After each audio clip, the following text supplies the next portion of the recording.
Good afternoon student. यहाँ पर हमारे अभी पूरे सिलेबस के अंतर्गत दो ही लेसन बाकी है, जो है महत्वाकांक्षा और लोभ, और दूसरा लेसन है भारती का सपूत। यह दो लेसन हमारे सिलेबस के अंतर्गत बाकी है। बाकी जो सिलेबस हमारा है वो हमने कवर कर लिया है। व्याकरण भी हमारा बहुत कुछ हो चुका है। तो अभी यह जो दो लेसन हमारे बचे हैं, उसमें से आज हमें देखना है महत्वाकांक्षा और लोभ। व्यक्ति के अंतर्गत जो स्वभाव होता है, उस स्वभाव के अंतर्गत व्यक्ति में कितना परिवर्तन दिखाई देता है, हर व्यक्ति के अंतर्गत कितना परिवर्तन दिखाई देता है। तो पदुमलाल पुन्नालाल बख्शी जी के द्वारा लिखित यह महत्वाकांक्षा और लोभ, यह जो लेसन है, एक छोटे से मछुआ और मछली के द्वारा हमें उन्होंने बताने की कोशिश की है। यह जो कहानी उन्होंने तैयार की हुई है, यह एक वैचारिक निबंध है। यह वैचारिक निबंध हमारे सामने रखते हुए यह जो मछुआ और मछुई, यह दोनों पात्र जो उन्होंने लिए हुए हैं, वह पूरी तरह से काल्पनिक है। और काल्पनिक होने के बावजूद भी हमारा सत्य जीवन किस तरह से हम लोग बिता रहे हैं और कैसे बिताना चाहिए, यह दो प्राणियों के जरिए उन्होंने बताने की कोशिश की हुई है। तो हम देखते हैं कि यह दो छोटे से मछुआ और मछुई के द्वारा लेखक हमारे जीवन को किस तरह से दृष्टिगोचर करते हैं, कैसे हमें बताते हैं। तो हमें किस तरह से बचना चाहिए, कौन कौन सी बातों से हमें बचना चाहिए और कहाँ पर हमें रुकना चाहिए, यह सब कुछ यह दो छोटे से प्राणियों की जानकारी काल्पनिक दृष्टि से देकर उन्होंने हमें अपने जीवन के प्रति समझाने की कोशिश की हुई है। तो हम देखते हैं महत्वाकांक्षा और लोभ। पदुमलाल बख्शी जी का जन्म 27 मई 1894 को खैरागढ़ छत्तीसगढ़ में हुआ। बीए के पश्चात आप साहित्य क्षेत्र में आए। आपके निबंध जीवन की सच्चाइयों को बड़ी सरलता से व्यक्त करते हैं। नाटकों सी रमणीयता तथा कहानी सी मनोरंजकता आपके निबंधों को विशिष्ट शैली प्रदान करती है। समसामयिक होते हुए भी निबंधों की प्रासंगिकता आज भी बरकरार है। बख्शी जी की मृत्यु 1971 में हुई। प्रमुख कृतियां उनकी कौन कौन सी है? पंचपात्र, पद्य एवं कुछ और कुछ निबंध संग्रह है। कथा चक्र, यह उनका उपन्यास है। हिंदी साहित्य विमर्श और विश्व साहित्य समीक्षात्मक ग्रंथ है। उनकी यह जो वैचारिक निबंध हमारे सामने रखा है, उसकी विशेष विधि क्या है? देखिए, निबंध को गद्य की कसौटी कहा जाता है। किसी विषय या वस्तु पर उसके स्वरूप, प्रकृति, गुण दोष आदि की दृष्टि से लेखक की गद्यात्मक अभिव्यक्ति निबंध है। निबंध के लक्षणों में स्वच्छंदता, निबंध किस तरह से लिखे जाते हैं? देखिए, स्वच्छंदता, सरलता, आडंबरहीनता, घनिष्ठता और आत्मीयता के साथ लेखक के व्यक्तिगत आत्मनिष्ठ दृष्टिकोण का भी उल्लेख किया जाता है। आचार्य रामचंद्र शुक्ल, आचार्य हजारी प्रसाद द्विवेदी, कन्हैयालाल मिश्र प्रभाकर, विद्यानिवास मिश्र आदि प्रमुख निबंधकार लेखक ने उनकी जानकारी भी हमें देने की कोशिश यहाँ पर की हुई है। तो यह सारे जो है, यह निबंधकारों के नाम है।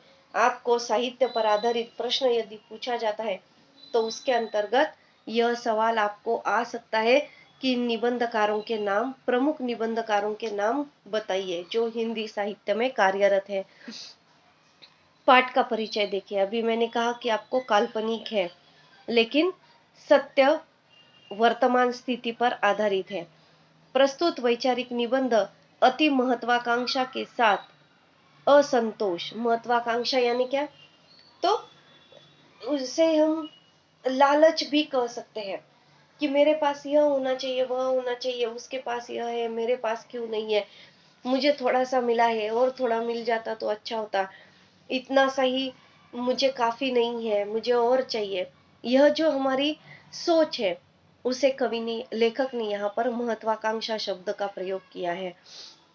महत्वाकांक्षा के साथ असंतोष, अति लालसा, स्वयं को सर्वशक्तिमान बना लेने की उत्कट अभिलाषा तथा कृतज्ञता के दुष्परिणामों को इंगित कराता है। प्राप्य के प्रति विरक्ति का भाव तथा अप्राप्य की लालसा हमेशा मानव मन को लोभ के जाल में फंसाती रहती है। क्या होता है? स्वयं को सर्वशक्तिमान बना लेने की उत्कट अभिलाषा व्यक्ति के मन में उत्पन्न हो जाती है और उससे दुष्परिणाम भुगतने पड़ते हैं। प्राप्य के प्रति, जो प्राप्त हुआ है उसके प्रति विरक्ति, यानी जो अपना है, जो मेरा है, उसके प्रति विरक्ति का भाव मन में निर्माण होना, तथा जो प्राप्त नहीं है उसके पीछे भागना। जो मिला है, जो अपने पास है, उसमें आनंद न मानना, और जो नहीं है वह कैसे मेरा हो सकता है, उसी में व्यक्ति लगा रहता है।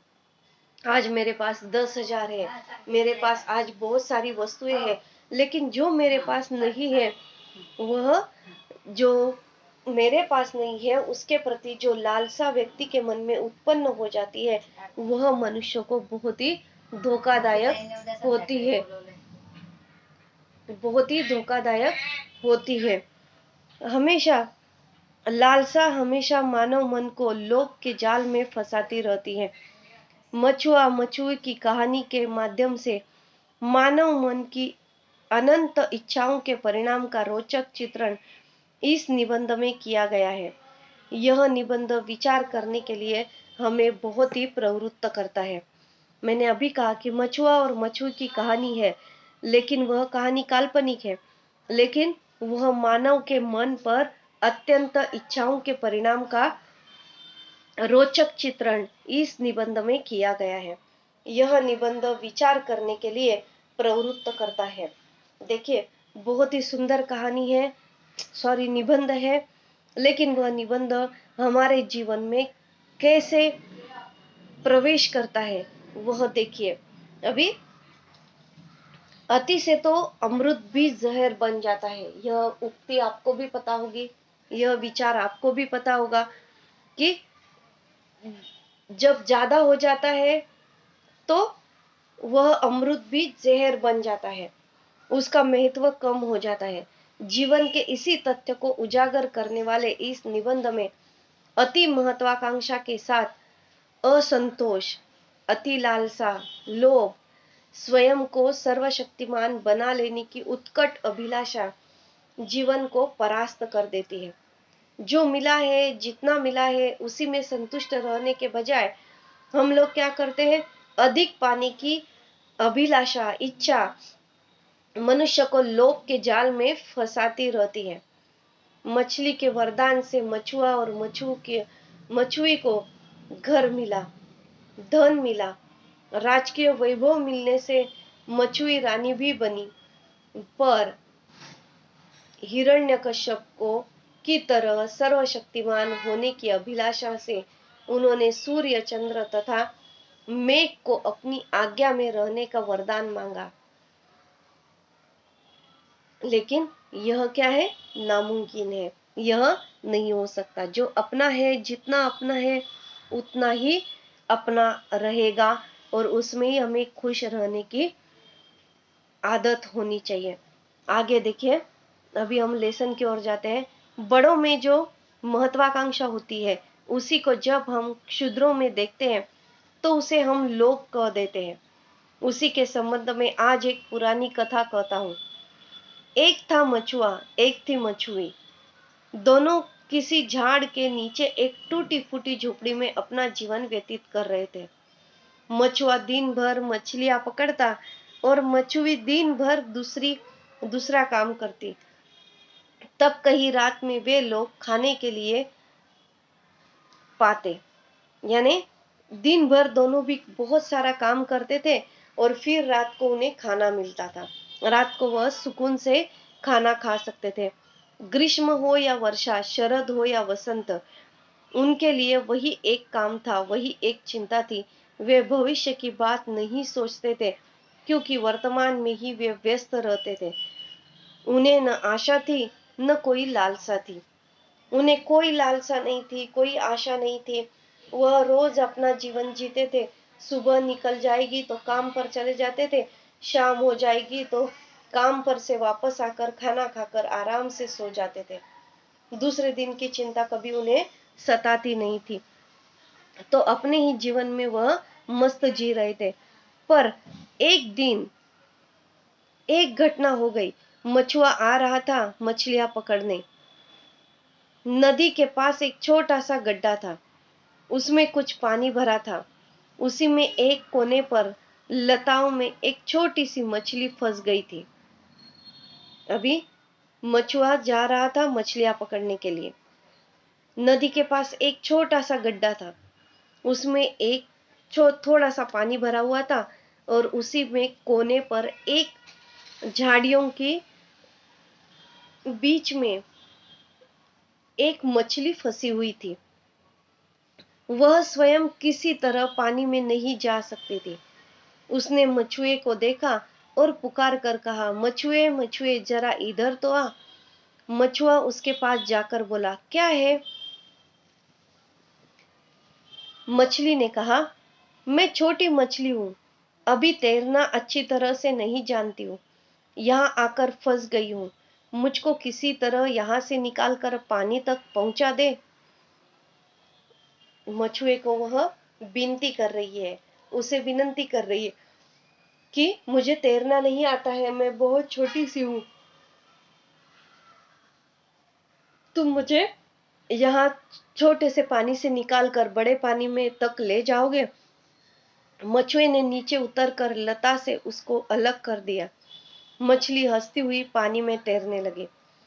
कुछ दिनों के बाद उस मछली ने उसे फिर पुकारा, मछुए मछुए इधर तो आ। मछुआ उसके पास गया। मछली ने कहा, सुनती हूँ नदी में खूब पानी है, मुझे नदी में पहुंचा दे। मछुए को क्या कर रही है मछली कि अभी मुझे यह छोटे से तालाब में नहीं रहना है, नदी नदी में बहुत पानी है, यह मैंने सुना है, तो तुम मुझे नदी में पहुंचा दो। अभी देखिए वह छोटे से गड्ढे में फंसी हुई थी। फिर उसने मछुए को कहा कि तुम मुझे इस गड्ढे से निकाल कर तुम तालाब में छोड़ दो, जहाँ पे बहुत सारा पानी है। बहुत सारे पानी में उसे छोड़ दिया। फिर वह खुश होने लगी, तो उसकी और भी चाह बढ़ गई, उसकी इच्छा बढ़ती रही और वह कह रही कि अभी मुझे नदी में तुम छोड़ दो, नदी में खूब पानी है, मुझे नदी में पहुंचा दे, मैं तो तेरी तरह चल नहीं सकती, तू कोई ऐसा उपाय कर कि मैं नदी तक पहुंच जाऊं। यह कौन बड़ी बात है? मछुए ने यह कहकर एक बर्तन निकाला और उसमें खूब पानी भर दिया। फिर उसने उसी में उस मछली को रखकर नदी तक पहुंचा दिया। मछली नदी में सुरक्षित पहुंच गई और आनंद से तैरने लगी। कुछ दिनों के बाद उस मछली ने मछुए को पुकार कर कहा, मछुए तू रोज यहाँ आकर 1 घंटा बैठा कर, तेरे आने से मेरा मन बहल जाता है। अभी देखिए उसकी भी इच्छा बढ़ने लगी मछली की। वह मछुए को कह रही है कि अभी तू रोज नदी के किनारे आकर बैठा कर 1 घंटा, मुझसे बात किया कर, मुझे बहुत अच्छा लगता है तुझसे बात करना। तो मछुए ने कहा, अच्छा ठीक है, आ जाया करूंगा, थोड़ी देर तुम्हारे साथ बैठा करूंगा। तो जो मिला नहीं है, अभी देखिए छोटा सा गड्ढा, फिर तालाब, फिर नदी, फिर मछुए को कहना कि तुम 1 घंटा मेरे साथ बैठो बात करने के लिए, बहुत अच्छा लगता है। तो यह जो अप्राप्य है, जो मिला हुआ नहीं है, उसकी लालसा हमेशा मानव मन को लोभ के जाल में फंसाती रहती है और जीवन को तहस नहस कर देती है। जीवन के इसी सिद्धांत को इस निबंध में दृष्टांत द्वारा समझाया है।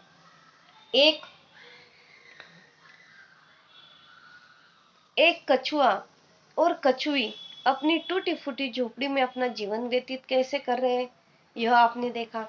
यही उनका वर्तमान और यही उनकी आशा थी। कोई लालसा उनके जीवन में नहीं थी। उसी दिन से वह रोज वही आकर आधा घंटा बैठा करता था। कभी कभी वह आटे की गोलियां बनाकर ले जाता था। मछली उन्हें खाकर उस पर और भी प्रसन्न होती। तो वह रोज मछली के लिए आटे की गोलियां बनाकर लेकर जाता था और वह रोज मछली को खिलाया करता था। मछली प्रसन्न हो जाती थी। एक दिन मछुई ने पूछा, तुम रोज उसी एक घाट पर क्यों जाते हो? अभी मछुआ की जो पत्नी है मछुई, वह उसे कह रही है कि तुम रोज एक ही घाट पर क्यों जाकर बैठते हो? मछुए ने उसको उस छोटी मछली की कथा सुनाई। मछुई सुनकर चकित हो गई। उसने मछुए से कहा, तुम बड़े निर्बुद्ध हो। वह क्या साधारण मछली है? वह तो कोई देवी होगी, मछली के रूप में रहती है। जाओ उससे कुछ मांगो, वह जरूर तुम्हारी इच्छा पूरी करेगी। मछुआ नदी के तट पर पहुंचता है। अभी मछली ने क्या कहा मछुई ने कि जाओ, वह कोई साधारण सी मछली नहीं है। तुम जिसके लिए इतना सारा समय दे रहे हो उससे तुम मांगो, वह कोई देवी होगी। तुम उसे मांग कर तो देखो। मछुआ नदी के तट पर पहुंचा। उसने मछली को पुकार कर कहा, मछली मछली इधर तो आ। मछली आ गई। उसने पूछा, क्या है? मछुए ने कहा, हम लोगों के लिए क्या तू एक अच्छा घर नहीं बनवा देगी? मछली ने कहा, अच्छा जा, तेरे लिए एक घर बन गया। तेरी मछुई घर में बैठी है। देखिए, वह मछुई ने मछुए को कहा कि जाओ उससे कुछ मांग कर आओ। तर मछुए ने उससे घर मांगा है पहली बार। तो मछली कहती है कि जा, अच्छा तेरे लिए घर तैयार है, घर बन गया है। तेरी मछुए उसी घर में आज बैठी हुई है। मछुए ने आकर आकर देखा कि सचमुच उसका एक अच्छा घर बन गया है। कुछ दिनों के बाद मछुए ने कहा, सिर्फ घर होने से क्या हुआ? खाने पीने की तो तकलीफ है। जाओ मछली से कुछ धन मांगो।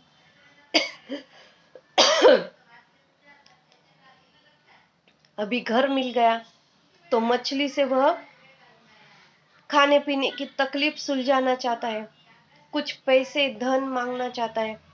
मछुआ फिर नदी तट पर गया। उसने मछली को पुकार कर कहा, मछली मछली इधर तो आ। मछली ने आकर पूछा, क्या है? मछुए ने कहा, सुन तो, क्या तू हमें धन देगी? अभी वह मछुआ बेचारा अपनी पत्नी कह रही है, मछुई घर मांग कर आओ, तो घर मांग लिया। अभी धन मांग रहा है। तो देखिए वह बेचारा कैसे मछली को तकलीफ में डाल रहा है और अपनी इच्छा पूरी करने की कैसी मांग कर रहा है। सचमुच उसका एक अच्छा घर बन गया। कुछ दिनों के बाद मछुए ने कहा, सिर्फ घर होने से क्या हुआ? खाने पीने की तो तकलीफ है। जाओ मछली से कुछ धन मांगो। मछुआ फिर नदी तट पर गया। उसने मछली को पुकार कर कहा, मछली मछली इधर तो आ। मछली ने आकर पूछा, क्या है? मछुए ने कहा, सुन तो, क्या तू हमें धन देगी? मछली ने कहा, जा, तेरे घर में धन हो गया। मछुए ने आकर देखा तो सचमुच उसके घर में धन हो गया है। कुछ दिनों के बाद मछुई ने कहा, फिर से देखिए, अभी घर हो गया, धन हो गया, लेकिन उसकी इच्छा अभी भी बाकी है। उसका मन अभी भी भरा हुआ नहीं है। तो वह अब देखिए मछुए को क्या मांगने के लिए कहती है। मछुए ने कहा, इतने धन से क्या होगा? हमें तो राजकीय वैभव चाहिए। उसे राजकीय वैभव चाहिए, जैसे राजा रानी महलों में रहते हैं, सारी चीजें इर्द गिर्द उनके घूमती रहती है। सारे लोग सेवा करने के लिए उनके पास रहते, उसी तरह से वह कह रही है कि कुछ दिनों के बाद हमें तो राजकीय वैभव चाहिए, राजा की तरह एक महल होना चाहिए, उसमें बाग हो, नौकर चाकर हो और राजकीय शक्ति हो। जाओ मछली से यही मांगो।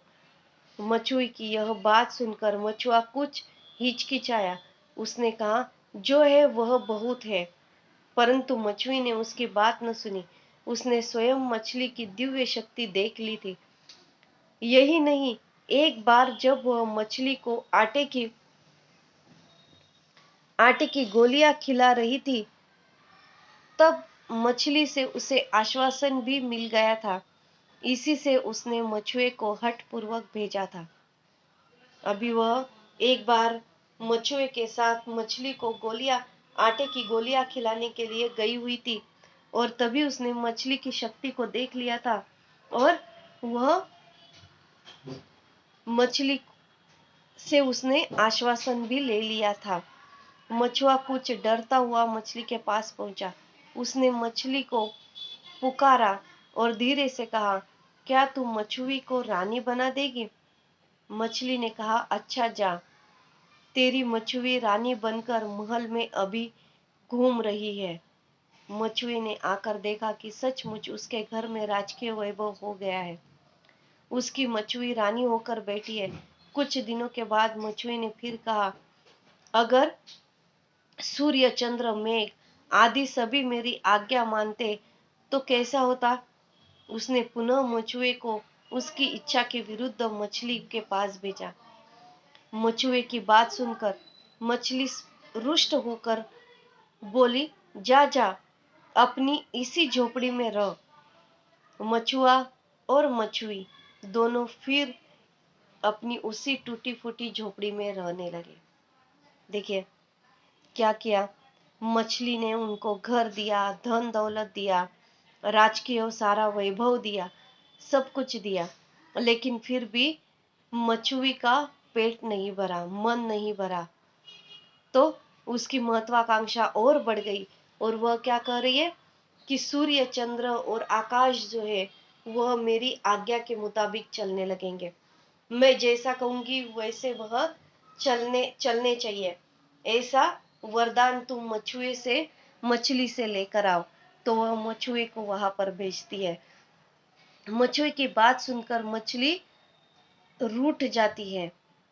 मछुए भी जाना नहीं चाहता था ऐसी मांग करने के लिए कि सूरज चंद्र और मेघ हमारी आज्ञा के मुताबिक चलने चाहिए।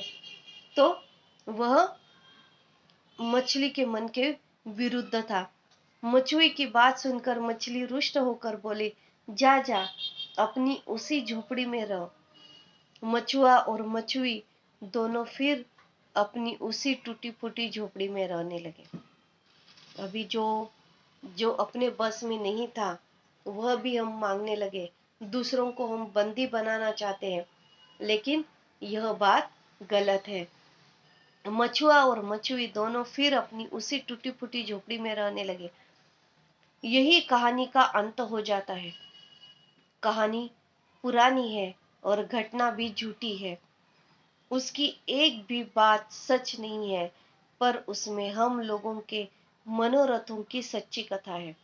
लेखक ने कहा है कि यह सब कुछ झूठ है, यह कहानी हमने बनाई हुई है, काल्पनिक है, लेकिन उसके आधार पर हम लोगों की जो मांगे हैं, हमारा जो मनोरथ है, वह एक सच्ची कथा है। हमारे पास कोई एक छोटी चीज है तो हम सोचते हैं कि मेरे दोस्त के पास बहुत बड़ी है तो मेरे पास भी वही होनी चाहिए। उसके पास साइकिल है तो मेरे पास भी साइकिल आनी चाहिए। उसके पास गाड़ी है, कार है, तो मेरे पास भी कार आनी चाहिए। यह जो हमारे मन में यह जो लालच है या लालसा है, तो वह बहुत खराब होती है। हमारे पास जो कुछ भी है वह सब कुछ हमारे हाथ से निकल जाता है। कहानी पुरानी है और घटना भी झूठी है, उसकी एक भी बात सच नहीं है, पर इसमें हम लोगों के मनोरथों की सच्ची कथा है। आकांक्षाओं का कब अंत हो चुका है? इच्छाओं की क्या कोई सीमा है?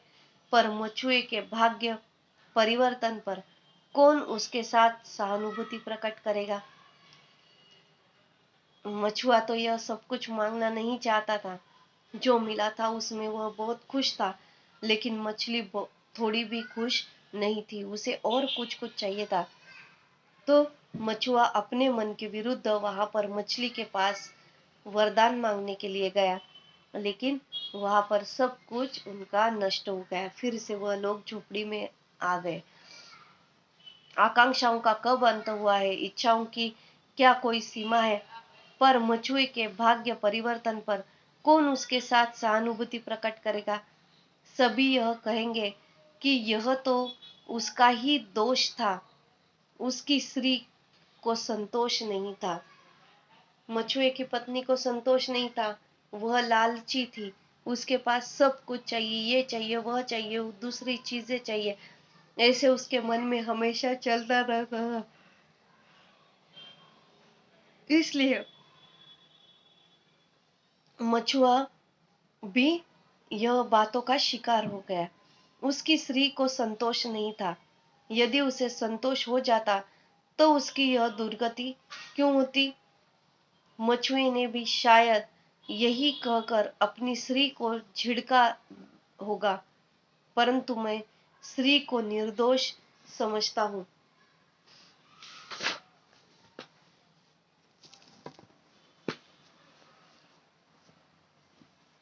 निर्दोष समझता हूँ।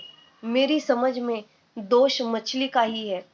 यदि वह पहले ही मछुए को कह देती कि मुझ में सब कुछ करने की शक्ति नहीं है, तो मछुए की स्त्री उससे ऐसी याचना ही क्यों करती? यदि मछुए को स्त्री में संतोष ही रहता, मछुए की स्त्री में संतोष ही रहता, तो वह पहली बार ही अपने पति को मांगने के लिए क्यों कहती?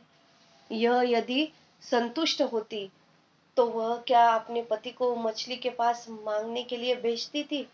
नहीं भेजती। लेकिन वह महत्वाकांक्षी थी, जिद कर रही थी। मछली ने पहले तो अपने वरदानों से यह बात प्रकट कर दी कि मानो यह वह सब कुछ कर सकती है। किंतु जब मछुए की स्त्री ने कुछ ऐसी याचना की जो उसकी शक्ति के बाहर थी, तब वह एकदम क्रुद्ध होकर अभिशाप ही दे बैठी। उसने मछुए के उपकार का भी विचार नहीं किया। वह यह भूल गई कि मछुए ने यदि उस समय उस पर दया न की होती तो शायद उसका अस्तित्व ही न रहता। उसने मछुए से यह क्यों नहीं कहा, जा भैया, मैं तेरे लिए बहुत कुछ कर चुकी, अब मैं कुछ नहीं कर सकती, अपनी रानी को समझा देना। ऐसा नहीं हुआ। यही लेखक हमें बता रहे हैं कि मछुआ पत्नी के पूछने पर मछुए ने पूरी घटना बता दी। पत्नी के कहने पर मछुए ने मछली से अपने लिए घर मांगा। मछली के लिए वरदान से मछुए का घर बन गया। लोभ जागा। उसने सोचा घर होने से क्या होगा, धन चाहिए, धन भी मिल गया। महत्वाकांक्षा और बढ़ गई। उसने राजवैभव मांगा, फिर राजवैभव भी मिल गया। उसका लोभ बढ़ा और उसने फिर रानी होने की अभिलाषा रखी। मछुई राजमहल में रानी बन गई।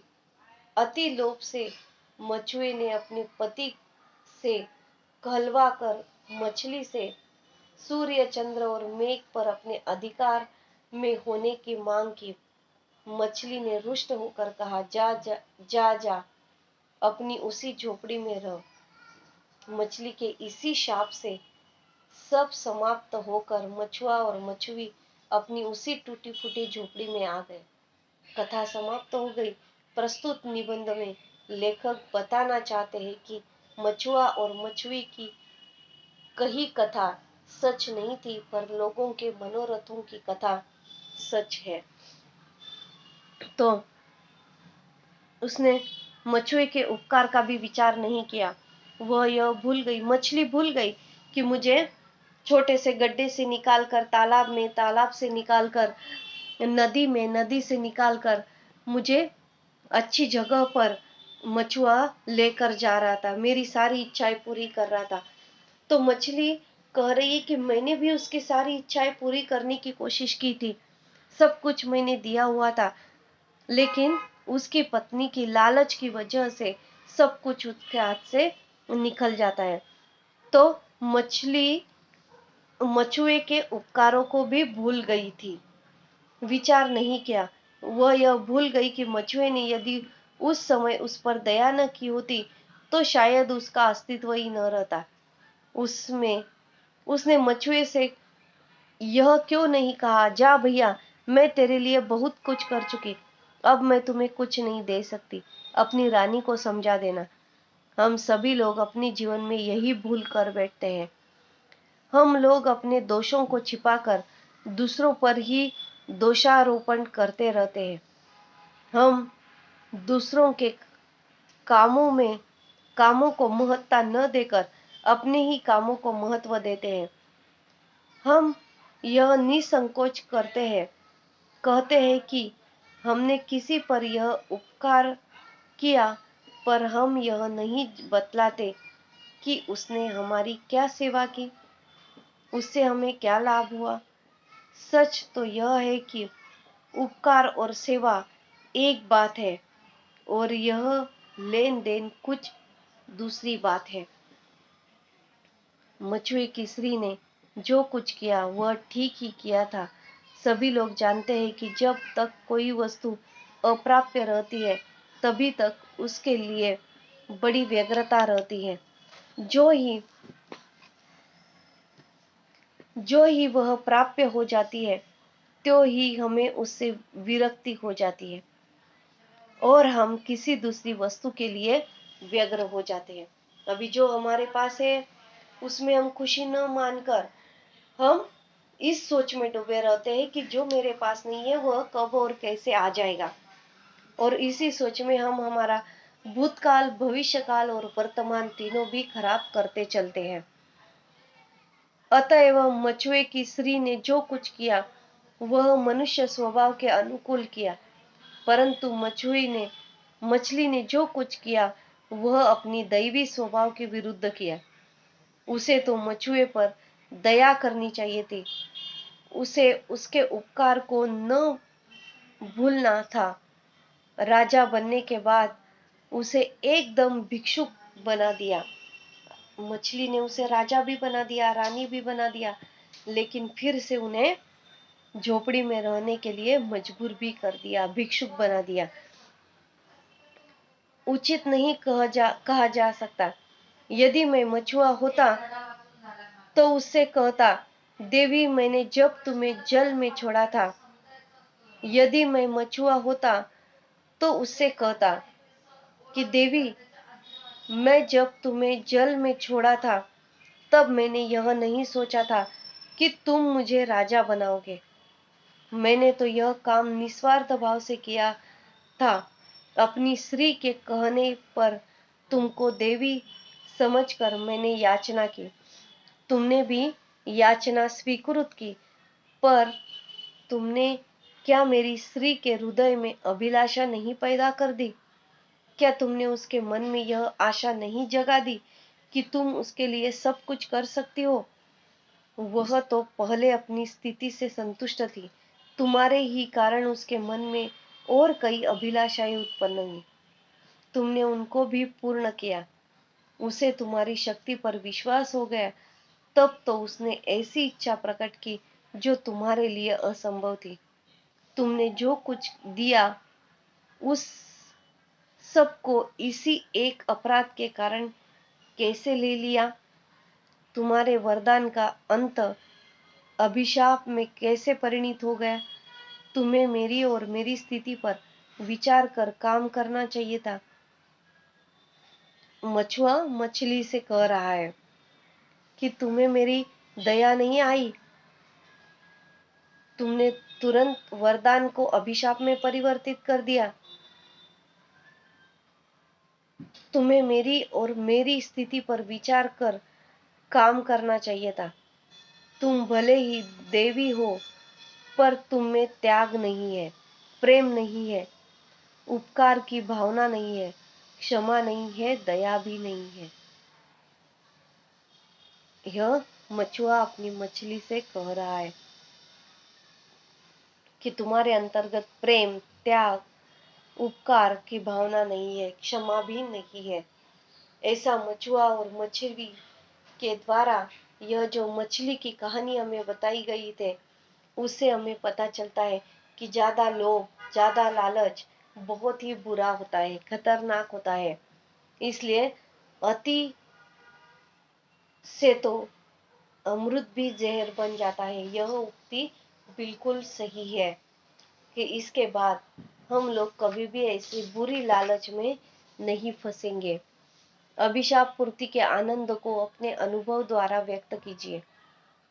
अभी जो हमने यहाँ पर लेसन देखा है, उसके पूरी तरह से अभिलाषा पूर्ति के आनंद को हमें दृष्टिगोचर करना है। तो उसका उत्तर आपको 1 सेकंड में बता देती हूँ। हर मनुष्य को सुख की अभिलाषा रहती है। सुख दुख का संबंध मनुष्य के शरीर से होता है, जबकि आनंद का संबंध उसकी आत्मा से होता है। हम जो भी कर्म करते हैं, फल की आशा हमें होती ही है, और मनोनुकूल फल पाकर हमारा मन आनंदित हो जाता है। प्रकृति के सौंदर्य का रसपान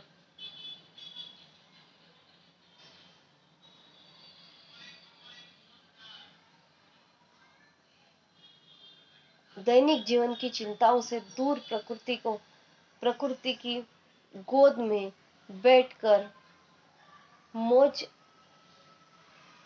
मल्ली करने में जो आनंद है, वह शायद किसी अन्य साधन से नहीं मिलता होगा। कामकाज की थकान क्षण में काफूर हो जाती है। ऋषि मुनियों को आध्यात्मिक चेतना यहाँ जागृत होती रही और हमारी संस्कृति का विकास हुआ। कवि के अंतस्थल से काव्य की अभिव्यक्ति हुई। एक कवि ने क्या खूब लिखा है, देखिए। पर्वतों की श्रृंखलाओं में ये कौन सा जादू है छिपा, ऐसा लगा मुझे जीवन का सबसे हसीन पल मिला। तो लालच बुरी बला है, इस पर भी आप लिख सकते हो। अति से तो जहर भी अमृत बन जाता है। इस कथन को आपको अपने विचारों के साथ प्रकट करना है। अति का भला न बोलना।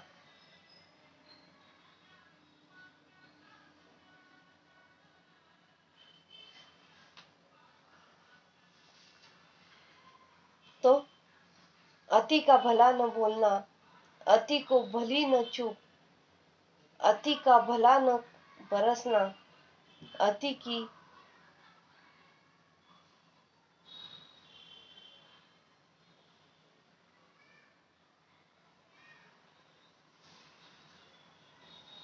तो यहाँ पर इस तरह से अलग अलग प्रश्न के उत्तर हम लोग लिख सकते हैं।